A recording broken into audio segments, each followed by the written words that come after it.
Assalamualaikum warahmatullahi wabarakatuh. Saya di sini Rahmat Ahdaf Albariza akan mempresentasikan hasil pengerjaan dari tugas sub CLO 313 mata kuliah kalkulus lanjut. Oke, langsung saja. Di sini nomor 1. Sebuah partikel bergerak di sepanjang lintasan berupa helix yang diberikan oleh RT sama dengan sin TI plus cos TJ plus dalam kurung T kuadrat min 3T plus 2K, di mana komponen K menyatakan ketinggian dalam meter dari permukaan tanah dan T lebih dari sama dengan 0. A. Apakah partikel tersebut pernah bergerak ke bawah? Berikan argumen untuk setiap jawaban yang diberikan. Vektor RT sama ini diketahui vektor RT sama dengan sin TI plus cos TJ plus dalam kurung T kuadrat min T plus 2K. Oke, kita cari pada komponen ZT sama dengan T kuadrat min 3T plus 2. Nah, ini turunan dari ini adalah D plus D per DT dalam kurung T kuadrat min 3T plus 2 sama dengan 2T min 3. Jadi partikel bergerak ke bawah jika Z aksen T kurang dari 0, maka 2T min 3 kurang dari 0. Jadi T kurang dari 3 per 2. Oke. Yang B, apakah partikel tersebut pernah berhenti bergerak? Berikan argumen atau setiap jawaban. Jadi kecepatan itu adalah turunan dari posisi. Vektor Vt sama dengan dr per dt sama dengan cos t min sin t plus dalam kurung 2t min 3. Jadi partikel berhenti jika dan hanya jika kecepatan sama dengan 0. Jadi cos t sama dengan 0, min sin t sama dengan 0, 2t min 3 sama dengan 0. Solusinya ya, cos t sama dengan 0, jadi t sama dengan pi per 2, 3 pi per 2, dan seterusnya. Sin t sama dengan 0, jadi t sama dengan 0, pi, dan seterusnya. 2t min 3 sama dengan 0, jadi t sama dengan 3 per 2. Jadi tidak ada nilai t yang memenuhi ketiganya sekaligus. Jadi partikel tidak pernah berhenti. Jadi partikel tidak pernah benar-benar berhenti bergerak. Untuk yang C, pada waktu berapa partikel mencapai posisi 12 meter di atas tanah?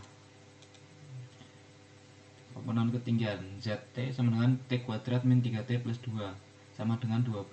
Jadi T kuadrat min 3T min 10 sama dengan 0.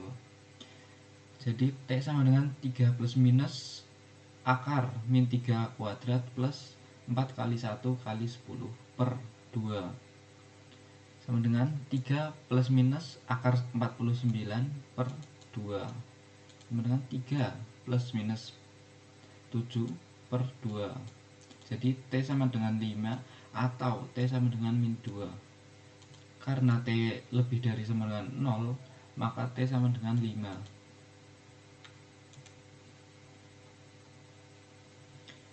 Berapakah kecepatan partikel saat berada pada ketinggian 12 meter dari tanah? Oke. Jadi dari poin C ini yang tadi diketahui bahwa T sama dengan 5, maka vektor Vt sama dengan cos 5 min sin 5 plus dalam kurung 2 kali 5 min 3. Jadi vektor V dalam kurung 5 sama dengan cos 5 min sin 5 sama dengan plus 7K.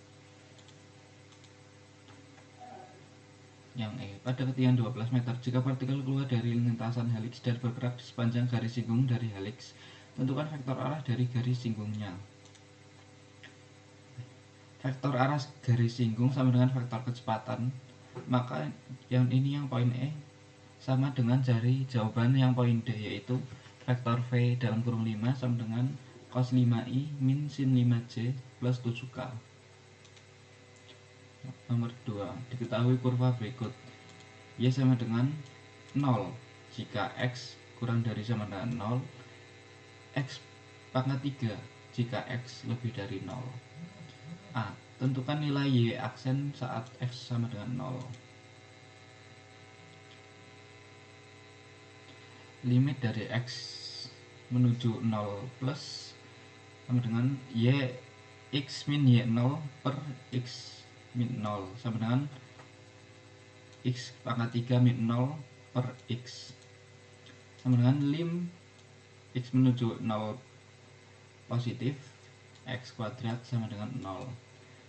Selanjutnya ada lim X menuju 0 negatif sama dengan YX min Y0 per X min 0. Kemudian lim X menuju 0 positif 0 negatif sama dengan 0 min 0 per X sama dengan 0. Jadi karena keduanya sama-sama 0, maka Y aksen 0 sama dengan 0. Lanjut yang B, tentukan besar kelengkungan kurva di titik 0,0. Jadi kappa X sama dengan nilai mutlak Y double aksen X per 1 plus Y aksen X kuadrat, lalu semuanya ini dipakatkan 3/2. Untuk X kurang dari 0, Y sama dengan X pangkat 3, yaitu Y aksen sama dengan 3X kuadrat dan Y double aksen sama dengan 6X. Maka lim X menuju 0 positif kappa X sama dengan nilai mutlak dari 6X per 1 plus 3X kuadrat. Nah semuanya ini dipangkatkan 3/3/2, jadi 0. Untuk X kurang dari 0, Y sama dengan 0, maka Y aksen sama dengan 0 dan Y double aksen sama dengan 0. Maka kelengkungan pada titik 0,0 yaitu kappa 0 sama dengan 0. Jadi kelengkungannya 0. Mungkin itu saja presentasi dari tugas sub CLO 313 mata kuliah kalkulus lanjut dari saya. Mohon maaf jika ada kesalahan kata dalam penjelasan pengerjaan saya. Terima kasih. Wassalamualaikum warahmatullahi wabarakatuh.